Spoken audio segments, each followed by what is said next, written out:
Hello students, welcome to all. 8.1 exercise को हम कर रहे हैं, जिसका आज लास्ट क्वेश्चन करने वाले हैं। क्वेश्चन नंबर 7 देखिए इसमें क्या दिया हुआ है। ए बी सी डी एक समलंब चतुर्भुज है जिसमें ए बी पैरेलल दिया है सी डी के and A D is equal to B C दिया है। तो हमें दर्शाना है 4 पार्ट दिए हुए हैं, इनको हमें सोल्व करना है। समलंब का मतलब होता है कि अपोजिट जो साइड्स हैं वो पैरेलल है और इक्वल है। ठीक है, ये तो हमें पता होता है समलंब में कि एक तरफ की पैरेलल साइड्स समांतर भुजाएं होती हैं और दूसरी तरफ की जो हैं वो हमें ऑलरेडी इक्वल दे रखी है। मीन्स ये जो ए डी है बी सी के बराबर दे रखी है। तो हम फर्स्ट पार्ट को करने के लिए कुछ कंस्ट्रक्शन करनी पड़ेगी। पहले कंस्ट्रक्शन करेंगे, बी को आगे बढ़ाएंगे और फिर जो ए डी है उसके पैरेलल एक लाइन लगाएंगे ऐसे। इसको हम ए बी सी डी ई नाम दे देते हैं। ठीक है, अब ये एक समांतर चतुर्भुज दिख रही होगी आपको, ए ई सी डी समांतर चतुर्भुज जैसे दिख रही है। ठीक है, अब इसको इसके फर्स्ट पार्ट पे चलते हैं। पहले रचना लिखेंगे जो कि हमने की है। रचना क्या की है हमने, ए बी को आगे बढ़ाया बिंदु ई तक और ई को सी से मिलाया। ये हमने की है रचना। ठीक है, अब देखिए, अगर ये हमारी समांतर चतुर्भुज है तो समांतर चतुर्भुज के क्या होती है, समूह भुजाएं पैरेलल होती हैं। तो हम इससे ये लिख सकते हैं ए डी पैरेलल होगा ई सी के, लिख सकते हैं ये ए डी पैरेलल होगा ई सी के।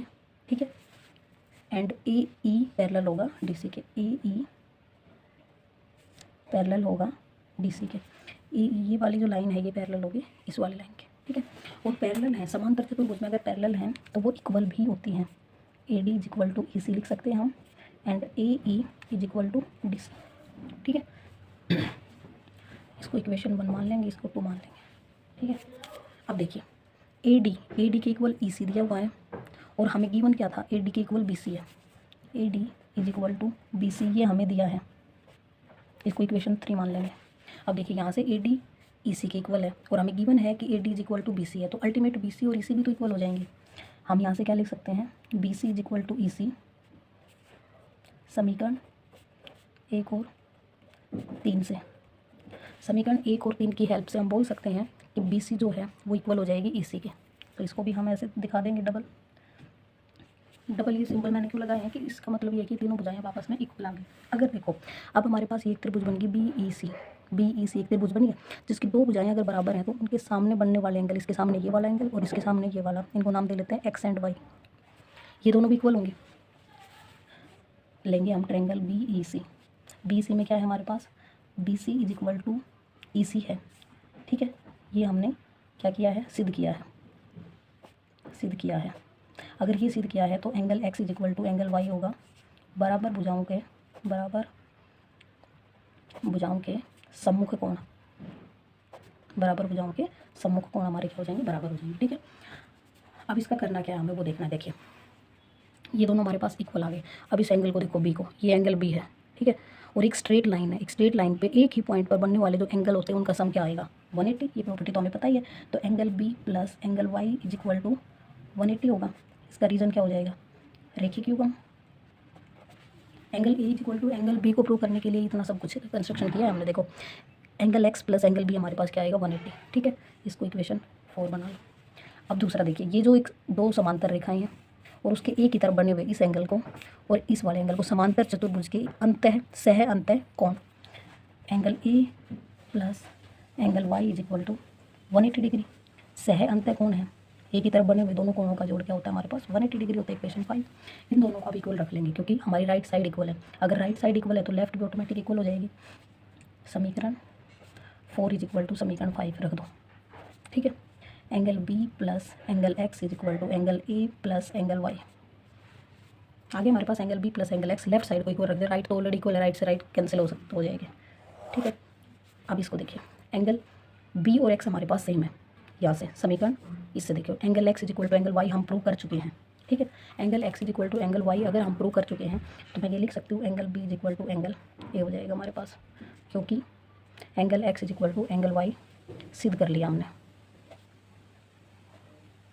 ठीक है, तो फर्स्ट पार्ट हमारा यहाँ से प्रूव हो गया।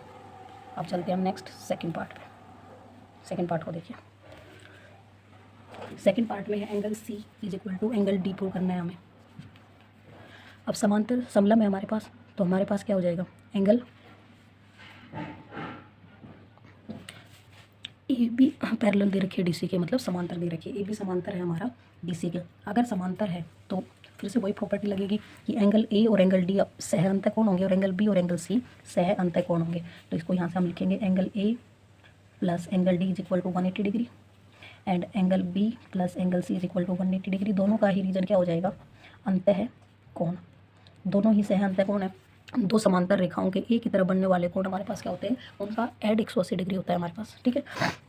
सॉरी अब क्या करेंगे? इन दोनों इक्वेशंस को इक्वल रखेंगे क्योंकि राइट साइड इनकी भी इक्वल है। अगर राइट साइड इक्वल है तो लेफ्ट भी इक्वल हो जाएगी। Angle A plus angle D is equal to angle B plus angle C.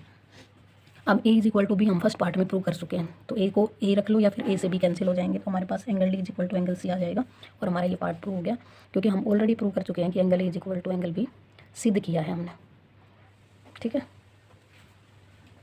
Second part भी प्रूव हो गया। अब थर्ड पार्ट देखिए। थर्ड में क्या लिया हुआ है? एंगल ए बी सी सर्वांशम प्रूव करनी है बी ए डी के। एंगल ए बी सी और बी ए डी मीन्स इसके वीकेंड लेने पड़ेंगे हमें। वीकेंड लेंगे यहाँ से यहाँ तक। Angle triangle A B C, A B और सी ये वाली ट्रायंगल और बी ए डी ये वाली ट्रायंगल, ये हमें क्या करनी है?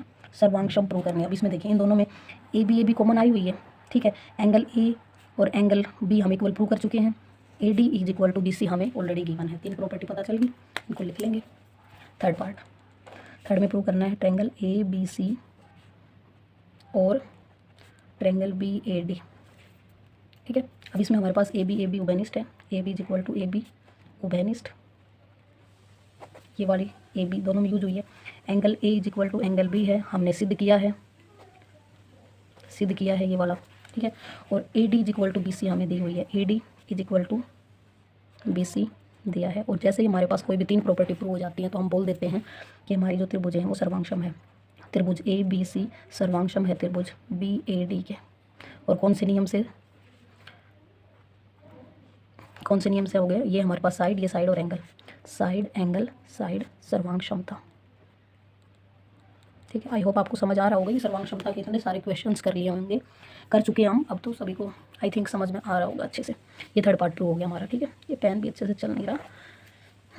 फोर्थ पार्ट देखिए आप। Weekend A C is equal to B D, जो ए सी है और बी डी है उसको इक्वल प्रूव करना है। तो जब हम इन दोनों त्रिभुजों को सर्वांगक्षम प्रूव कर चुके हैं तो हमारे पास क्या हो जाएगा? ये तो सी पी सी टी से हो जाएगा। A C is equal to B D किससे हो जाएगा? सी पी सी टी से, common parts of congruent triangles, ठीक है। थोड़ा सा लेंथी क्वेश्चन था बट ऐसा कुछ नहीं है, जो कॉन्सेप्ट हमने सीखा है वो यूज हुआ है। आई होप कि आपको अच्छे से समझ आया होगा। अगर किसी की कोई क्वेरी हो तो कमेंट बॉक्स में कमेंट छोड़ सकते हैं।